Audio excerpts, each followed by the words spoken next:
আজ তোমার রান্নাঘরে পোস্ত যদি নাও থাকে তাহলেও আমি এমন একটা রান্না শিখিয়ে দিচ্ছি যেটা খেলে তুমি নিজেও বলবে এটা তো পোস্তর থেকেও ভালো। চলো তাহলে শুরু করি। প্রথমে কড়াইতে সর্ষের তেল দাও, তারপর কালো জিরে আর শুকনো লঙ্কা ফোড়ন দিয়ে এখন পাতলা করে কেটে রাখা আলুগুলো কড়াইতে দিয়ে দাও।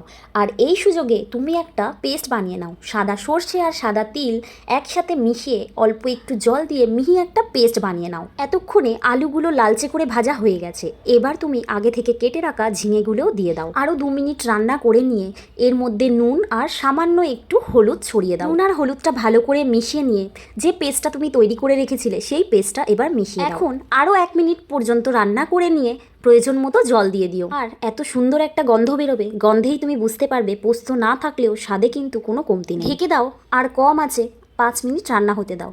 শেষে একটু চিনি আর 1 চামচ কাঁচা সর্ষের তেল দিয়ে গ্যাসটা বন্ধ করে দাও। দেখলে কত সহজ একটা উপায়ে রান্নাটা তৈরি হয়ে গেল, যেটা একেবারে পোস্তর বিকল্প হতে পারে।